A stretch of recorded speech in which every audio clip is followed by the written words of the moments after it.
This is video 1 of 2 of Arithmetic Sequences and Series using the Edexcel A-Level Mathematics textbook Pure Maths Year 2 course, and in particular in this video we're going to be looking at Chapter 3 Sequences and Series. I will be using the book as a guide, but I'll be working through different examples in this. It is worthwhile making sure, if you have not done so already, that you download and access the revision materials or the guidelines for your notes that have been provided.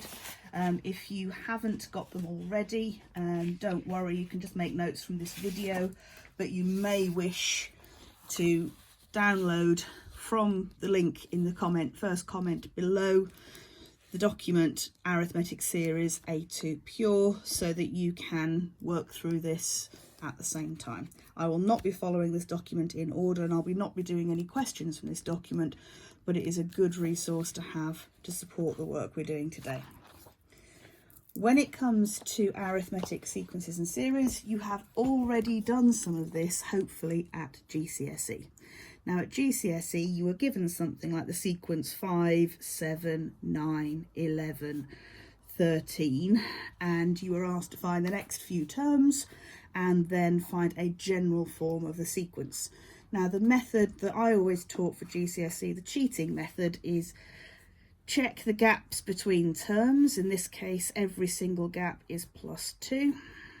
So when we're trying to find a general term for the sequence, that means it's got 2n in it. And then I always did the what term would have gone before this, so working backwards that would have been a 3. So the formula for this sequence is 2n plus 3. You can check that by considering that this is n equals 1, 2, 3, 4, 5, and 2 times 5 plus 3 does give you 13. So this is the formula for the sequence, but it's not a very formal approach, and here we're going to want to be looking at a formal approach. And any time you're going to be looking at a formal approach, you want to make sure your notation is spot on. The main reason for this is obviously the notation that is in the mark schemes and that the examiners are looking for. It would be helpful if the work you do is consistent with that. So if we look back at this sequence here, I've already used something. I've used n to denote the number of terms. So we want to use n for the term number, or the number of terms.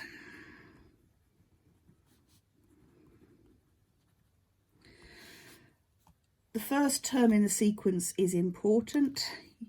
Sometimes you'll see that referred to as U1. We're going to use the letter A to represent the first term in the sequence. The other important thing is what I've done here, the +2, and we call that D, which is the common difference. That is the difference between each term in the sequence. We're also going to use the general notation UN to be the nth term of the sequence. So more formally, if we go back to that very first example I did, it would have been better to have written that UN equals 2n plus 3. That's the general form, term of this sequence. Now we can use the formula to generate a sequence, and we can also use the sequence to locate the formula. But let's work through this example and see how it would operate in terms of A and D. So the first term is A, which in this case is 5. The second term is A plus one lot of the difference, so that's 5, and the difference in this case is 2, so 5 plus 2 gives me the 7. The third term takes a 7 and adds on the difference again, so that's A plus D again. 5 plus the 2 again, which is 9. Now I don't want to keep writing out different amounts of D's, so for the fourth term we look for the second term we have 1D, for the third term we have 2D's, so common sense says for the fourth term I'm going to have A plus 3D. That's going to be 5 plus 3 times 2, which gives me the 11. So for the fifth term, I can just jump straight to a plus 4d and do 5 plus 4 times the 2, which hopefully, if things haven't gone awry, will give me the 13. Following this pattern, I can now write a proper description of the nth term. It's a, the first term, that's 5, plus, and the 4 was 1 less than this, so if I've got n, I need to have n minus 1 times the difference, 2. Now if I expand that, I get 5 plus 2n minus 2, which magically gives me exactly the same formula that I had at the beginning, which is 2n plus 3. So that is the nth term of this sequence. I can formalise this more generally if I go back to a and d, and I can say the general term of any arithmetic sequence is therefore going to be un is a plus n minus 1 times d. And that is the first rule, the first important thing that you need to learn. You need to know that, and you need to be able to use that. So, two types of questions. The first will be, if I tell you the general term, un equals, let's say, something along the lines of 20 minus 2n. If I'm asked for the first few terms of the sequence, I can find u1, u2, u3, u4 simply by substituting into this. So I'm going to have 20 minus 2 times 1, which gives me 18. 20 minus 2 times 2, which gives me 16.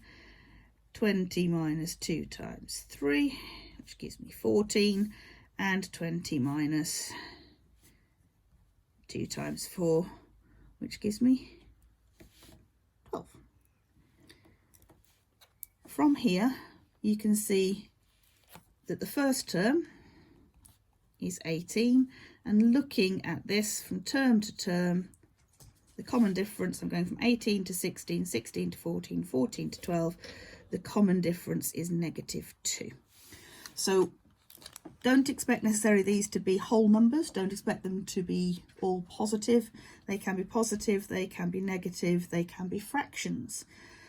But look for the patterns, and in this case, subtracting 2. So once I've written out the first few terms, I can see what's going on. But equally, if I substitute a equals or n equals 1 in here, that will automatically give me the first term. And from what we looked at the very beginning, whatever you're multiplying n by is the difference. So 2 times n here gave me a difference of +2. In this example, what am I multiplying n by? -2. That gives me the common difference. The question may also ask you to jump to a specific term. So for example, u of 100. That would be 20 minus 2 times 100.